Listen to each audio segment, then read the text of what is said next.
Okay, hello. So we'll start with Indian Contract Act. This of the year 1872. So Indian Contract Act 1872, where we need to understand few of the different concepts that we are having already. The entire legislation is not important, but there are few parts that we need to know here. So have you seen the Indian Contract Act or any other legislation?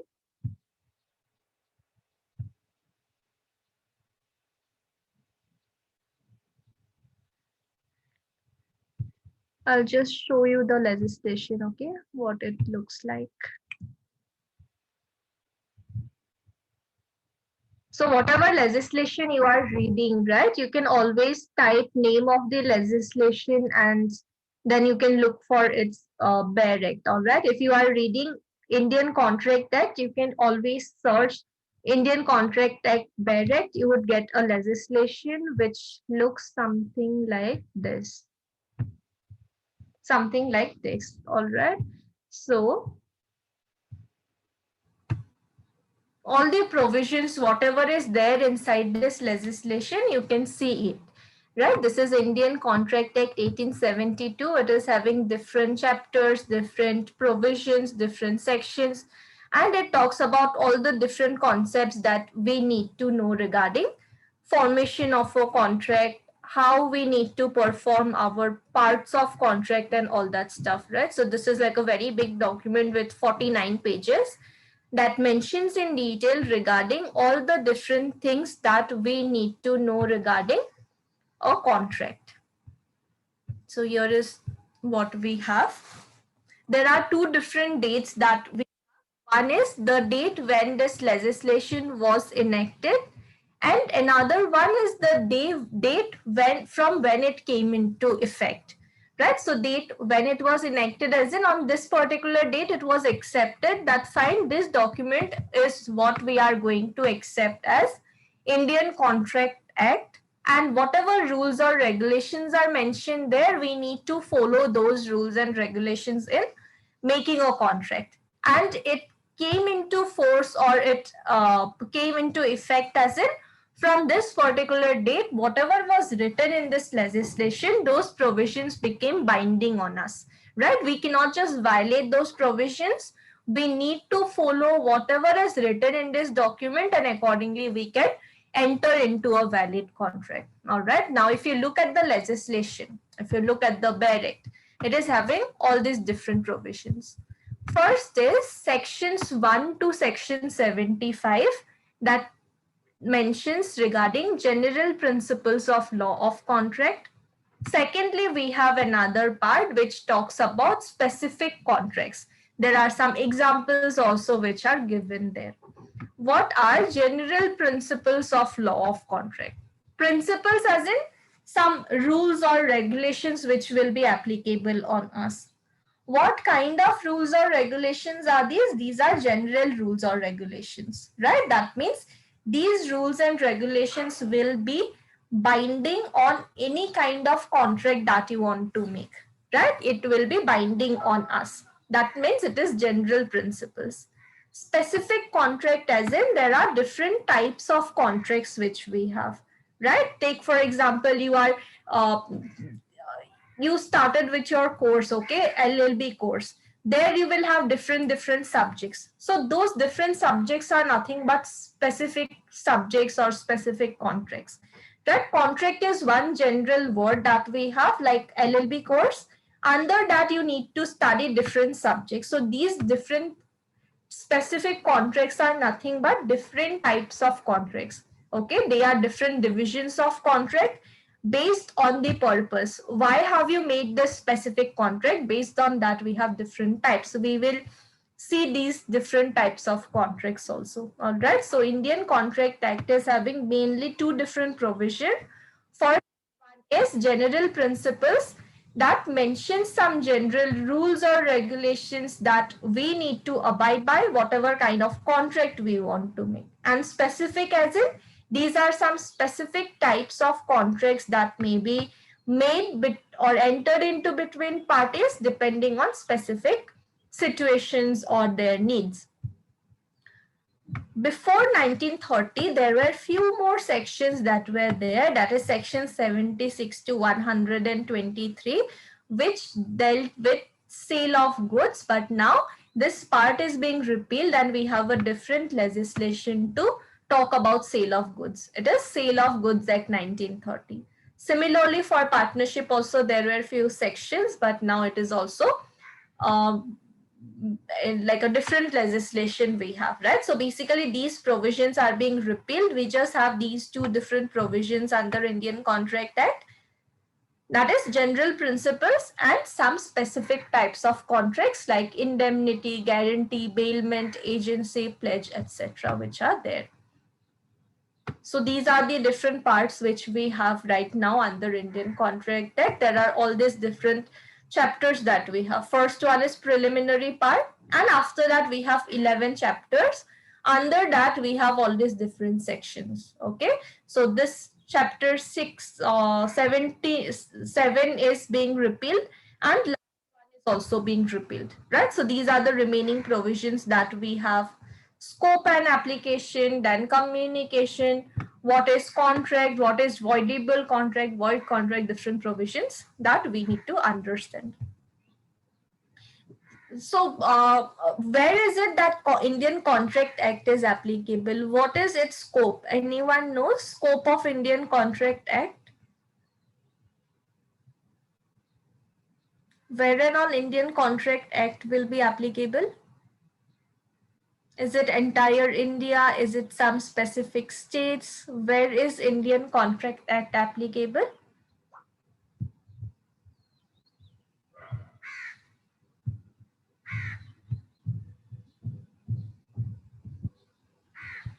Regarding scope, right? Whatever legislation you are reading, you always get to read its scope in the legislation itself. Okay, it is maybe in the first section only, mostly you will get its scope also. So it extends to the whole of India. Right. So what is scope of Indian Contract Act? It extends to the whole of India. Whatever legislation you are reading, right, you can always look for this provision. But it says except the state of Jammu and Kashmir. So is it applicable to entire India or except for Jammu and Kashmir?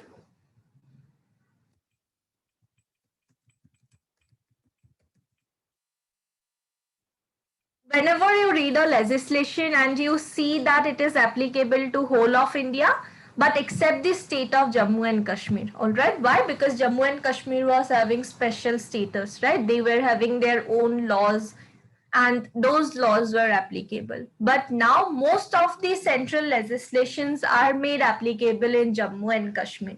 Okay, so if you want to check whether a legislation is applicable in Jammu and Kashmir or not, you can always refer this document called Jammu and Kashmir Reorganization Act of 2019. And after opening this document, you can just type name of the act that you are studying. Here it is, Indian Contract Act 1972.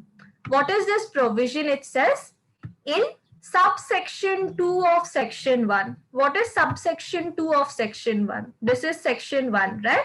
Their first one is this, subsection 2 is this with regard to extent. What it mentions under subsection 2, except the state of Jammu and Kashmir, right? So if you look at this particular legislation, it says in subsection 2 of section 1, words except the state of Jammu and Kashmir shall be omitted. That means now when you are reading Indian Contract Act, you should not read this particular part. That means Indian Contract Act is applicable even to Jammu and Kashmir and Ladakh, right? Union territories of Jammu and Kashmir and Ladakh. Before this legislation came, they were having a different of their own also, Jammu and Kashmir Contract Act, but now Indian Contract Act is only what is applied there. Okay, it is applicable there as well. So these are some of the provisions which we need to study here. Okay, so it is Jammu and Kashmir Reorganization Act of 2019 that tells us that it is applicable to state of Jammu and Union territories of Jammu and Kashmir as well as Ladakh. Under Indian Contract Act, we have different definitions of words also. 5, 6, 7, 8, 9, 10. We have 10 different definitions. Definitions are nothing but specifically they will say what is meant by proposal, what is acceptance, what is promise, who is a promiser, who is promisee, right? Specifically for this legislation, what this specific word means, that part they will define. So we have 10 different definitions.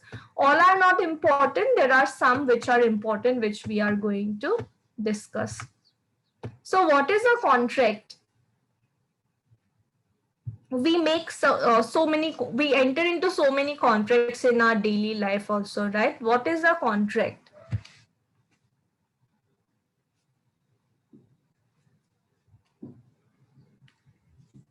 Anyone? Contract? Gargi, what is a contract?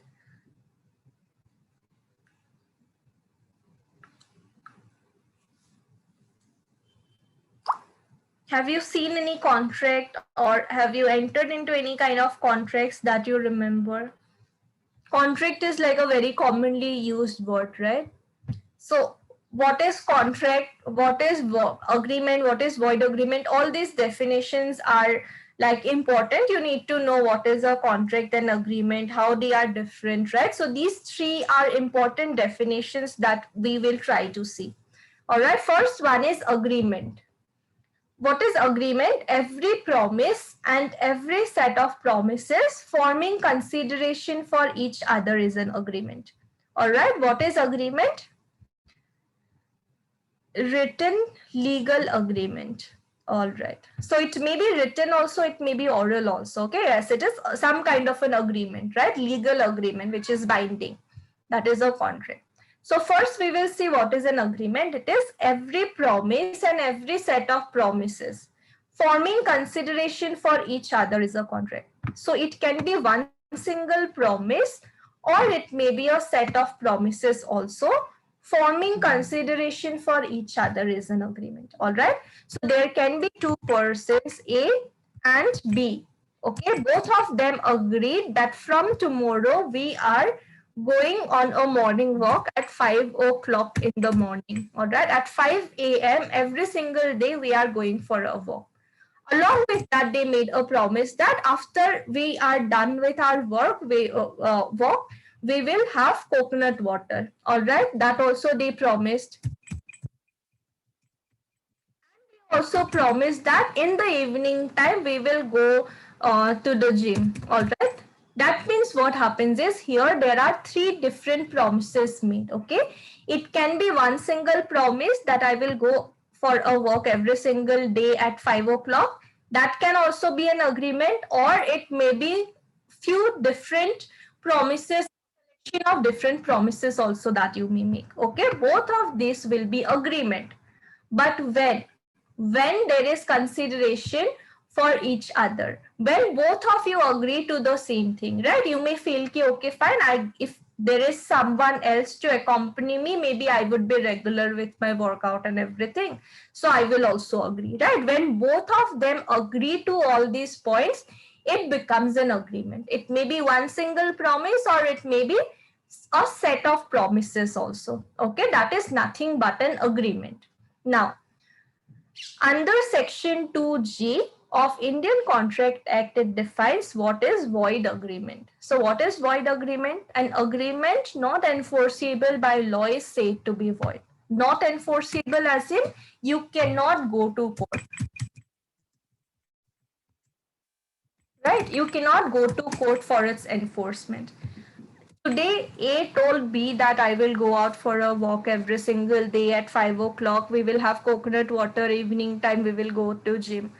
Next day only, if B violates those promises, A cannot go to the court, right? A cannot go to court and file a case that A is to go out for a morning walk, she is not going. B cannot do that. Why? Because law will not entertain such kind of a matter, right? So those kind of agreements will be considered as a void agreement. That means, yes, fine. Both of you agreed particular promise, but what happens is, here what happens is, you cannot file a case before court, right? So it becomes what? It becomes a void agreement. it becomes a void agreement where you cannot go to court to enforce the promise. But there are certain promises for a violation of which you can go to court, and that is nothing but a contract. It is defined under section 2H that says an agreement enforceable by law is a contract. That means, yes, there was a promise between you and the other person, and you can validly go to court for its enforcement. That means what? It is a contract. Okay, take for example, you ordered a laptop from Amazon, and it was like prepaid order. Okay, you already made the payment, you had ordered for the laptop. Now what happens, because of this lockdown and everything going on, Amazon is not delivering the laptop also, they are not refunding the amount also. In such cases, you can go to court and you can say that either you deliver the laptop or you refund the amount, right? So this becomes what? It becomes a contract. Here also there is a promise that I have already made the payment, you deliver this laptop. It's nothing but a promise only. Here also it's promise, but this promise you cannot go to court for its enforcement, but here you can go to court for its enforcement. That is the basic difference between an agreement and a contract. Okay, agreement is what? Some kind of a promise or a set of promises that we make to another person. So agreement can either be enforceable by law or not enforceable by law. When I make some kind of a promise to you, it may be something where if I violate it, you can go to court, like this one. I will supply you laptop, you pay me the money. This is like a contract, right? You can file a case against Amazon. So it is enforceable by law, it will be termed as contract, but there are some which are not enforceable by law, which will be called as void agreement. That means even if it's violated, you cannot go to court. Court will not entertain your matter that your friend refused to go out for a morning walk, right? That is the basic difference between agreement and a contract. So if you look at the differences, what is agreement? It is offer plus acceptance. I made an offer that every single day I will go out for a morning walk with you. You also accepted it. That becomes an agreement between you and me.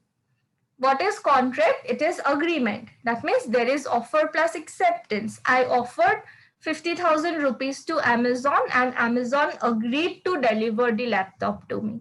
Plus its enforceability. If Amazon do not fulfill the promise, I can go to court and file a case. So that makes it a contract. This enforceability element is missing in terms of agreement. I cannot go before court to file a case, right? Enforceable by law. But here what happens, basic thing is that I cannot go to court to enforce it, but otherwise within my own means, I can still try to enforce it. If my friend refuses to go out for a morning walk, I may try to convince my friend. I may try to tell my friend that, yeah, it will be very good for you also, for me also, why not you come out, this, that. I can try to convince my friend still, but just the thing is that I cannot file a case in court of law. But here I can file a case in court of law. That is what is called as enforceability. Second difference is every agreement may not be a contract. Whatever promise you make, those will not be considered as contract. But all contracts are agreement. Whenever there is a contract, it will have offer plus acceptance. But there may be some agreements which are not contract. All right, take for example, agreeing to go out for a morning walk. That is something which is an agreement, but it is not a contract. So all contracts are agreements, but all agreements are not contracts. Agreement is like a broader concept. Under that we have contract, right? Contract is coming under agreement. So all contracts are agreements, but all these agreements which are outside this box of contract, right? These agreements are what? These agreements are not contracts, right? So every agreement may not be a contract. All these agreements are not contracts, but all contracts are agreement. This entire box of contract is coming under agreement. An agreement may not create a legal obligation. Even if I tell my friend that I will go out for a morning walk every single day at 5 o'clock, it is not creating any sort of legal obligation on me. If tomorrow I don't feel like waking up, I may simply refuse. I will not be legally bound. But a contract necessarily creates legal obligation. If Amazon is not able to deliver the laptop, they will have to refund the amount, right? That means they are legally bound to perform the promise. Otherwise, they will have to refund the payment or other things. Agreement is not concluded or binding contract in all cases, but contract is concluded and binding on all the concerned parties. Agreement is like a random promise that we have made. It will not be binding on the parties. Like if you accept a dinner invitation from a relative or friend, next day if you refuse also, they cannot go to court and file a case saying that all the food will be wasted or something like that, right? So agreement will not be binding on the parties, but in case of contract it will be binding, and we need to follow whatever contracts we have accepted or we have basically agreed. So this diagram you can remember, which will help you remember that agreement is a broader word and contract comes under it. So all contracts are agreements, but some agreements may not be contracts and some agreements may be contracts. Okay, so what is agreement? Agreement is nothing but an offer plus its acceptance. I made an offer to the other person and other person also accepted it. It becomes an agreement. But in case of contract, there will be agreement. That means offer plus acceptance plus its enforceability. It has to be something where parties can go to court and file a case also. Only in such cases it will be considered as a contract. Okay. Is it clear difference between agreement and contract? What is the difference between agreement and contract?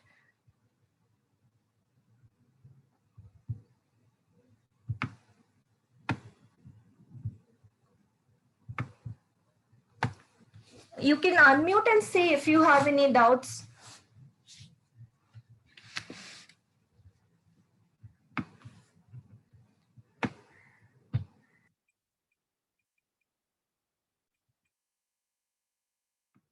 So now we have seen what is agreement or what is a contract, right? Contract is nothing but agreement plus enforceability will make it a contract. Okay, so how contract will start? It will start with an offer only, right? If take for example, you saw that on Amazon some sale is going on and you were planning to buy a laptop anyways, so maybe this is the time you buy that laptop. You need to give one offer, right? Or in any other case also, right? If you are going to a shop also to buy a laptop, what you will have to do is you will have to give an offer, right? If you go to a shop, you cannot just simply stand there. You need to tell them that I'm looking for a laptop and maybe I have budget of 50,000 rupees. Okay, that is what nothing but an offer. You are making an offer that I want, like you are basically telling them that I want to buy a laptop and my budget is 50,000. When they show you different options that you have and everything, and you finally select one laptop and you say, okay, fine, I like this laptop, but you need to give me some 10% discount. That is nothing but an offer which you are making. Okay, you are making an offer to that shopkeeper that I'm interested to buy this laptop, but you need to give me 10% discount on it. Only in such cases I will buy it. All right. When you give the offer, the shopkeeper will have two different options. All right. He can either accept it or he can reject your offer. So when I go to the shop and say, I am willing to buy this laptop, but only if you give me a 10% discount, shopkeeper say that no, we cannot allow any bargain or anything. It is like a fixed price. Whatever is the price, you need to buy at that price only. So if the shopkeeper rejects my offer, what will happen is it will not lead to any kind of contract between us. right? If my offer was being rejected by the shopkeeper, then that means there will be no contract between us, right? So it can be rejected by the shopkeeper, and in such a case there will be no contract that takes place between me and the shopkeeper. But he is having another option also of accepting my offer, right? So I told that I need 10% discount. He can accept my offer also. But how will he accept my offer?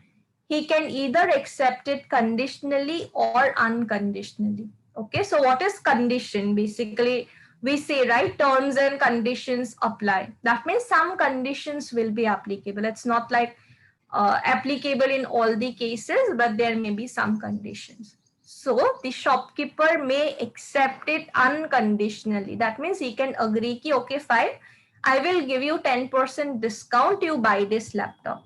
That means he has accepted it unconditionally, and in that case it will lead to formation of a contract between me and the shopkeeper. But how he can accept is another way is conditionally. That means he can say, okay, fine, I can give you discount, but I cannot give you 5% 10% discount. I can try giving you 5% discount. That means he has accepted my offer, but there is a condition. He will give me discount, but not 10%, but he will give me 5% discount only, right? That means my offer is being accepted, but with a condition that I will not be getting 10%, but only 5% discount. At this point, what happens is it will not lead to a contract, or it will not fall in either of these cases, but it will lead to counter offer by the offering. That means it is as if, like, rather than accepting my offer, that person is giving me a counter offer. All right, he is framing another offer and giving it to me that I will give 5% discount. Will you buy it in that case? Okay, so in such cases, when there is a counter offer, right, we again go back to the same state only. If the shopkeeper tells me that he is able to give 5% discount, it depends on me to accept or reject the offer. Again, we will go back to the same position of accepting or rejecting. I may reject and say that no, 5% is too less, I cannot buy it. Or I may again accept it either conditionally or unconditionally, right? I may say, okay, fine, I'm buying it. Or I may say that no, maybe you should try for 7%, right? So when counter offer is there, we again go back to that same previous state of accepting or rejecting the offer. All right. If counter offer is not accepted by the offerer, when the shopkeeper says that he will be giving me 5% discount, I may say that no, I am not buying it. In such cases, what happens is there will be no contract, right? There will be no contract between the parties. But if counter offer by the offer is accepted unconditionally by the offerer, in such cases what happens is it will lead to formation of a contract, right? There will be a contract between me and the shopkeeper, and I will finally buy the laptop. So this is the main thing with regard to offer and counter offer. Offer is when you want to make an offer with someone, you offer it, right? You tell the person, you tell about your intentions, that I want to buy this laptop with some discount. That is offer. Counter offer is when somebody makes an offer and you are not very convinced with that offer, you put certain additional conditions there, and you rather make a counter offer to that person, right? Rather than accepting that person's offer, you make a counter offer to that person. So this is the main thing with regard to what are the differences between agreement and a contract, and whether all contracts are agreements or not, right? This sentence is very important, which you can remember easily by remembering this particular diagram. Agreement is a broader concept and contract is coming under it. So all contracts are agreements, but all agreements may not be contracts. Then we have this concept of offer and counter offer. Whenever an offer is made, it may be accepted or rejected. So we cannot just make a contract without having an offer, right? There has to be an offer so that parties know what are the intentions of each other, right? So it will always start with an offer which may be accepted or rejected by the parties. If rejected, obviously no contract. If I want to accept, I have two options. I can accept it unconditionally. In that case, it will lead to formation of a contract, or I may put some conditions which will make it a counter offer that I'm making to the other person. When counter offer is made, again the shopkeeper will have two options, either to reject it. In that case, there will be no contract, or he may accept it without any additional conditions. In that case, it will lead to formation of a contract between both of us.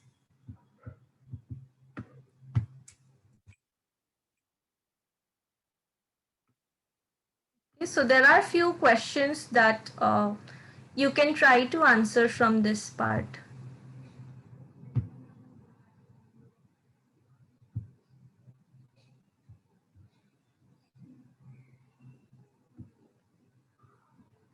Indian Contract Act came into force.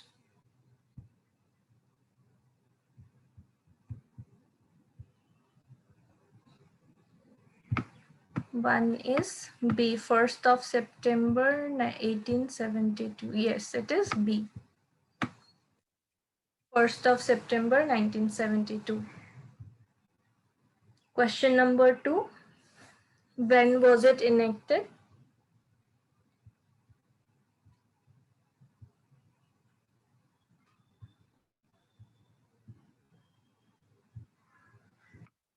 Twenty-fifth day of April 1972. Yes, it is option A. Proposal is defined under which section?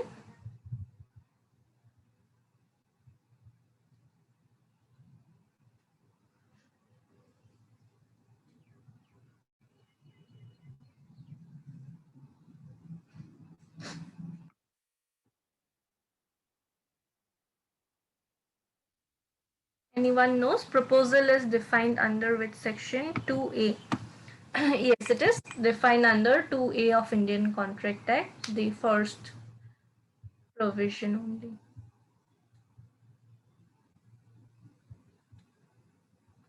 A person making a proposal is called?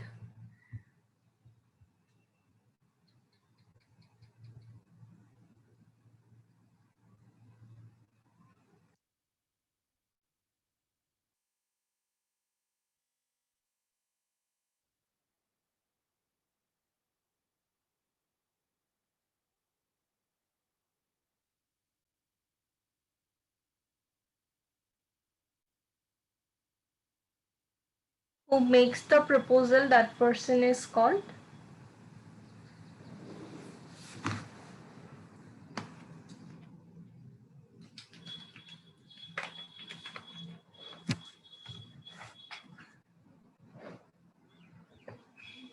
That person is called promisor. Okay, there are two persons basically. The person who makes the proposal, he is called promisor or offerer. The person who accepts the proposal, that person is called promisee or offeree. Okay, so there will be two persons involved, promisor and promisee, offerer or offeree. You can call either of the names. So the person who makes the proposal is a promisor. Which of the following is correct with regard to meaning of an agreement not enforceable by law is?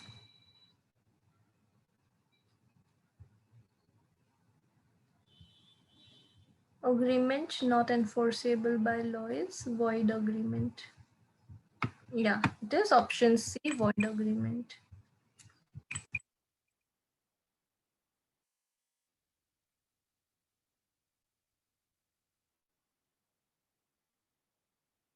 Which of the following is called a promisee according to Indian Contract Act?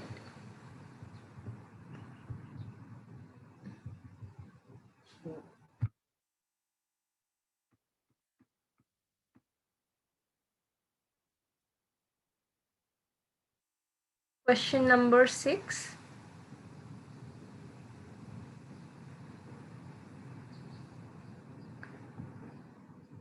A person accepting the proposal is called promising. Yes. So who accepts the proposal, that person is called as promising.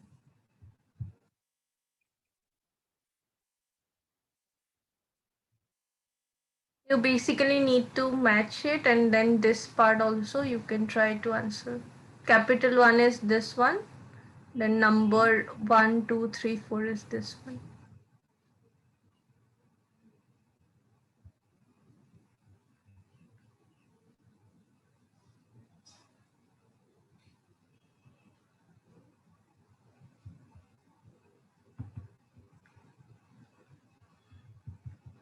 In these kind of questions, right, list 1 and list 2 match the following. Even if you know 1 or 2 answers, sometimes you can still guess the answer. Okay, like proposal. Proposal is defined under which section? 2A, right? That means A is 3. So here you can see which option is having A as 3, right? So even if you do not know all the different options, right? Even if you know one of these, that one you can try to match. If out of all of these you just know about proposal, you can simply try matching proposal. That proposal is 2A, that means 3. So where and all we have 3 under A, right? If there are 2 options, then you can again guess for the second one. If it's only one option, then you can easily know. So question number 7, which one will be the correct option?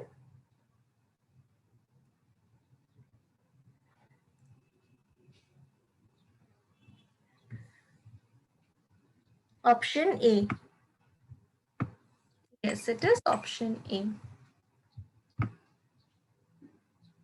Consideration is defined under which section?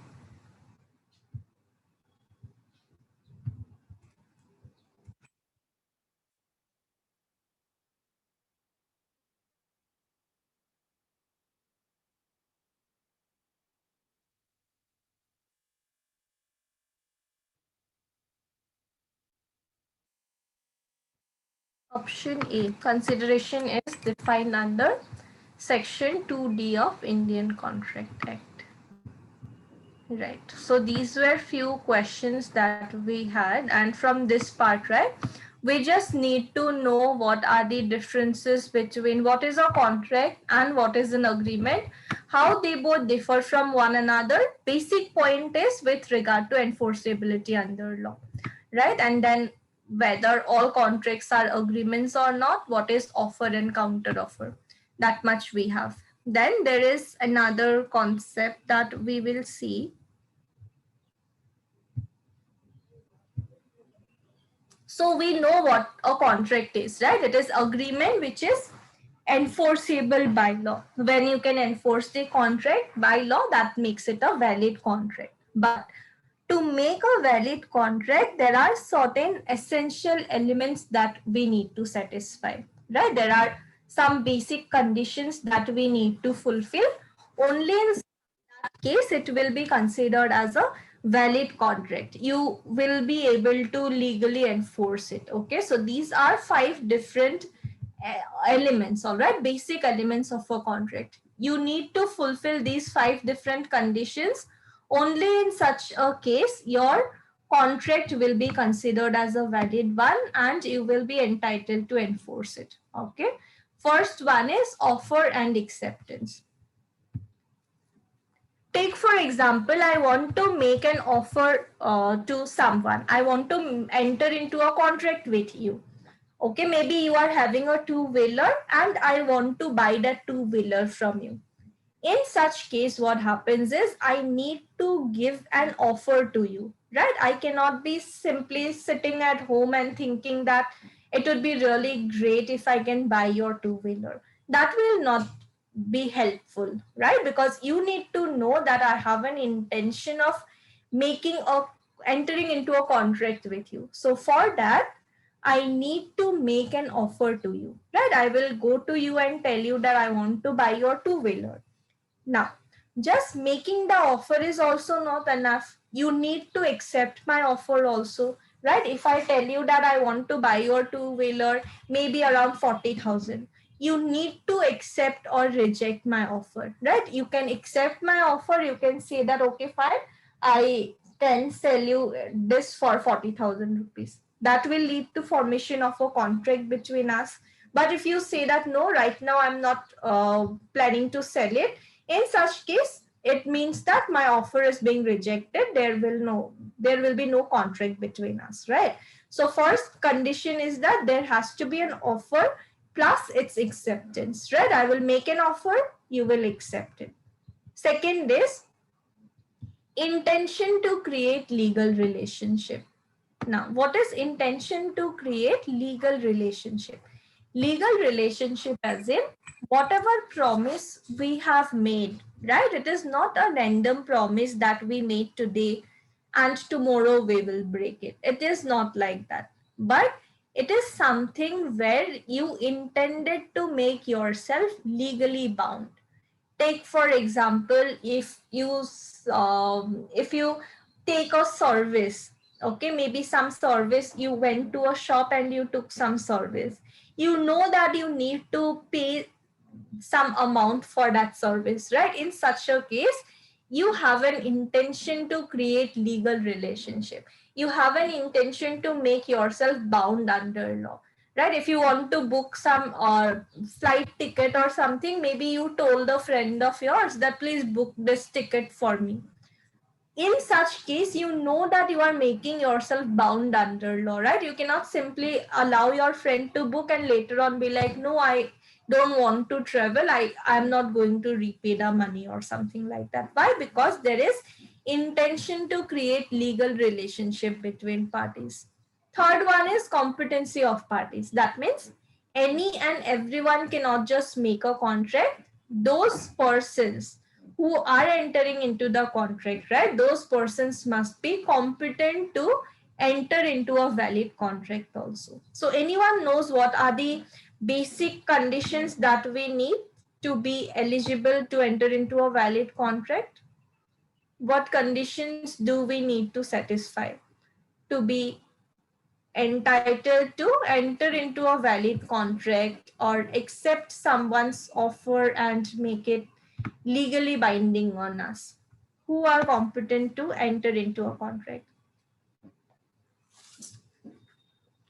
What is the age, minimum age that we need to be eligible to make a contract?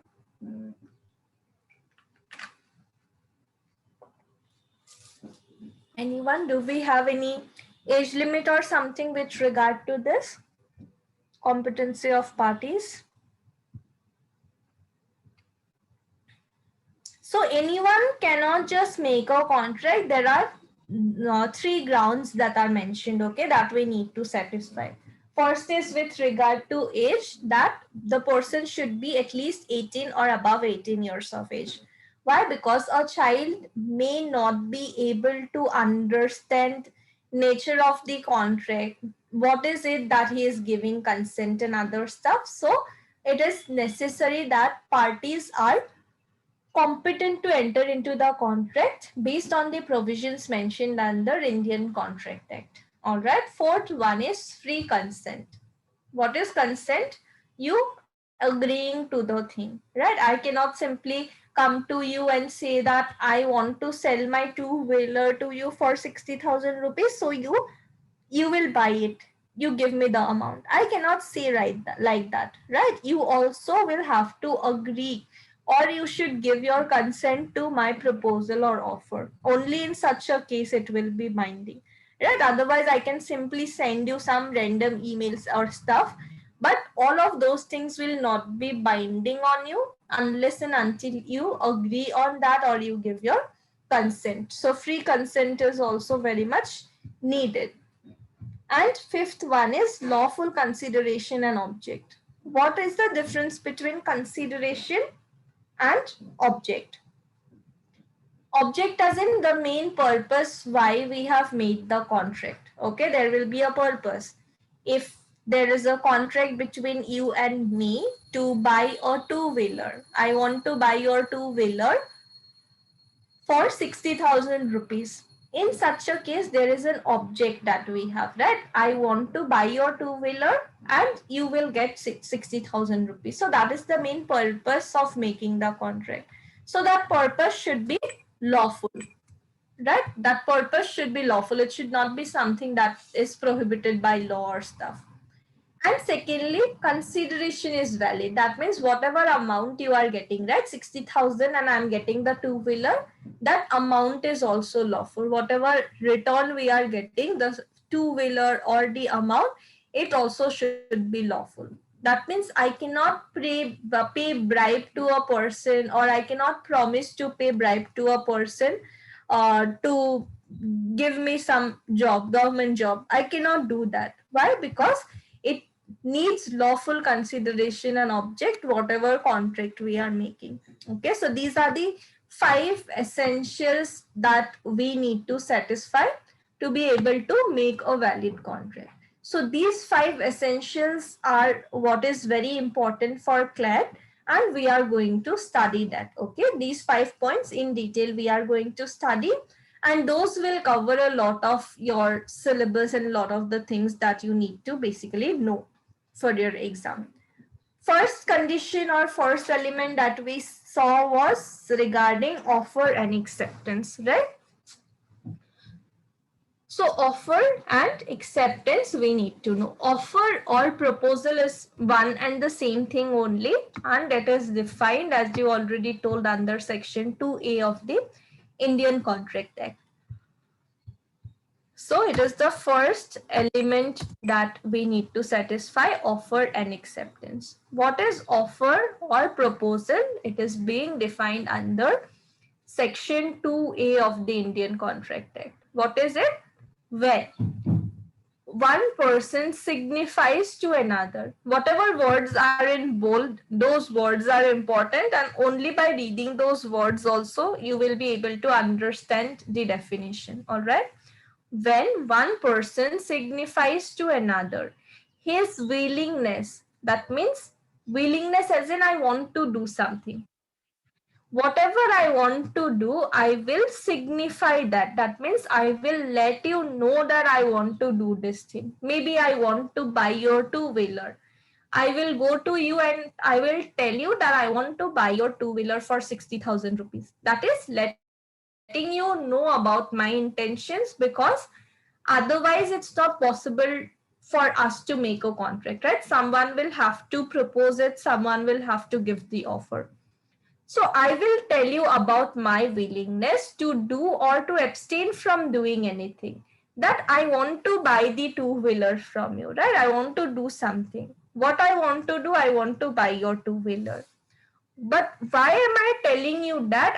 I'm telling you that in order to obtain your consent with regard to that. We saw, right? Free consent is very much needed for making a valid contract. So I will go to you, I will tell you that I want to buy your two-wheeler for 60,000 rupees. Why am I telling you that? Because I need your approval. I need to know if you are planning to sell your two-wheeler or not. If yes, are you ready to sell it for 60,000 rupees or not, right? So in order to obtain your approval with regard to my offer or proposal, I am telling you that. So this is nothing but an offer or a proposal. When I tell you about what I want to do with an intention that I get your acceptance or I get your consent regarding it, it is nothing but an offer or a proposal, right? So what is it that offer involves? Offer involves expression of readiness. That means when I am making an offer to you, I should be ready and willing to perform it, right? I cannot go to you and say that I want to buy your two-wheeler for 60,000 rupees. I really like your two-wheeler and stuff. When you agree to sell it to me, I cannot be like, no, but now I don't want to buy. Maybe sometime later I will buy. That I should not do. Why? Because offer should express readiness, right? That I'm ready to perform my part if you give your acceptance. That is what is proposal or an offer. right? If someone goes to another person and says that I want to marry you, will you marry me? The person says yes. The other one cannot say that, but right now I'm not mentally prepared to get married, right? It would sound very stupid. Same thing applies here also in case of contract, that whatever offer or proposal you are making, right? That offer or proposal should express your readiness, that I am willing and ready to perform my part if you agree to it. If you agree to sell your two-wheeler for 60,000 rupees, I'm ready to pay you the amount. After that, I cannot say that no, 60,000 is too much, I cannot pay it. I should not do that. Secondly, made to another person. That means offer or proposal must be made to another person. So does this mean we cannot make an offer to ourselves? We make so many offers, right? You may say that if I study really well for CLAT and if I crack it, I will buy a mobile phone, or I will buy me this gift. We do say like that, right? If I study 3 hours tomorrow morning, then I will, like maybe I will go out with my friend. Those kind of promises or rewards or stuff we do to ourselves, right? We do give offers to ourselves, we do accept those offers or proposals also. But those offers or proposals will not be recognized by law, right? I cannot make one offer to myself that I will study 10 hours every single day and then I will secure 90% marks. And then when I fail to do it, I cannot go to court and file a case against myself saying that I had made this promise. I accepted also, but now I did not perform it. I cannot do like that. Why? Because court will not entertain the matter.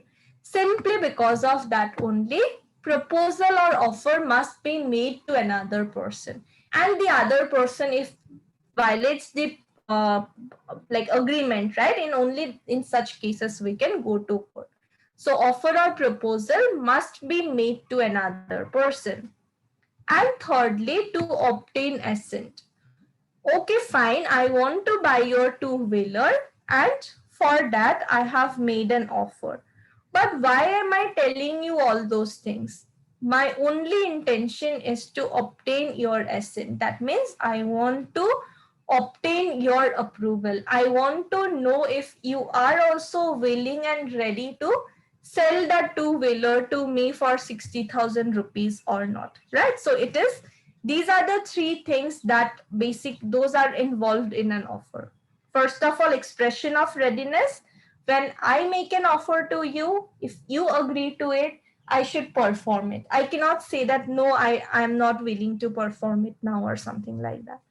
Made to another person, I cannot make an offer to myself and then accept it and then violate it and go to court and waste time of court. I should not do that.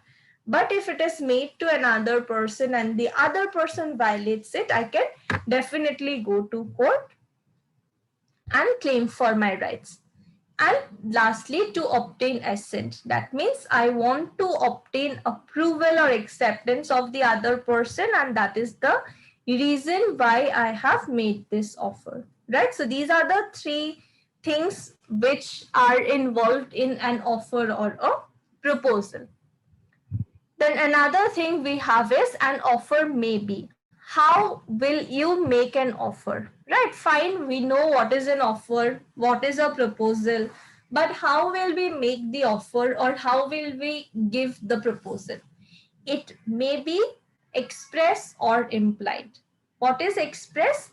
Proposal is made in words. We say, right, that this person is very expressive, as in that person is very expressive, that person is able to express his or her feelings very well, right? Same is here, you are able to express your things maybe by words.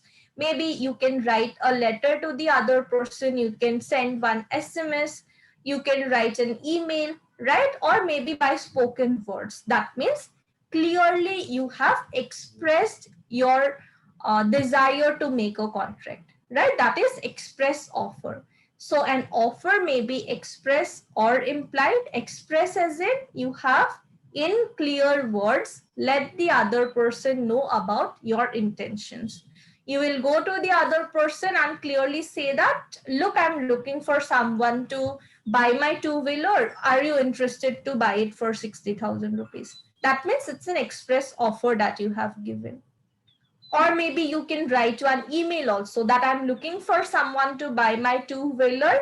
If you are interested, or if any one of your friends or any other person is interested, please let me know. That is an express offer. Expressly, I am telling you. But there are some offers which are implied offer. What is implied offer? Proposal is made otherwise than in words. That means I am not clearly making the offer in clear words, written or spoken, but I am making it or expressing it otherwise. All right. What is an implied offer? We make so many implied offers. Okay. Take for example, if you are like going to a shop, okay, to buy a packet of baby milk or curd, you don't need to express it all the time. You don't need to tell the shopkeeper that I want to buy this half-liter milk packet, this is the money, please give me the milk packet and all that stuff, right? Sometimes you may just pick up the packet and you may just give the money. Okay, there is no exchange of words or anything, but still the shopkeeper understands that you are buying this half-liter milk packet, and he would be returning the amount also, whatever excess you have given. That is nothing but an implied offer, right? You can make an implied offer by, take for example, some public transport or something is there, you want to avail that service. You don't go to the driver and or the conductor and say that I want, please drop me at this bus stop or something like that. But silently, only with your actions or with your words only, you can make such kind of a contract. So that is nothing but an implied offer. If someone is selling maybe some like vegetables and all, also you can just pick up, give the money, and that person will understand, right? An implied offer may be like you are standing with all your luggage and everything at the railway station, a coolie comes and he picks up your luggage and starts walking towards the taxi stand. If you also silently start following him, that means you have accepted your offer, right? That person has not come to you and said that I will help you take this luggage to the taxi stand, you pay me 30 rupees or something. He has not said anything, but it is implied from his actions or from his behavior, right? So in express, in clear words, whether spoken or written, we express our things, but in implied, it is otherwise. Maybe our actions, behavior, and other stuff make it very clear that we have an intention of making such kind of a contract, right? So in such cases also, it will be a valid offer. So an offer can be express also, it can be implied also. In either ways, main idea is to let this other person know about our intentions. Why? Because we want to obtain approval from this other person that that person also agrees, or that person is also interested in entering into this particular contract that we have between us, right? So this was the first element which we have. There are few more points left with regard to whom offer is made and other things. We will continue with that in the next class. Okay, so in the meanwhile, you can maybe go through the Barrett and read the definitions and other provisions that are given there. Okay, it will be very clear in that case. So fine, then we'll end this class here. Thank you.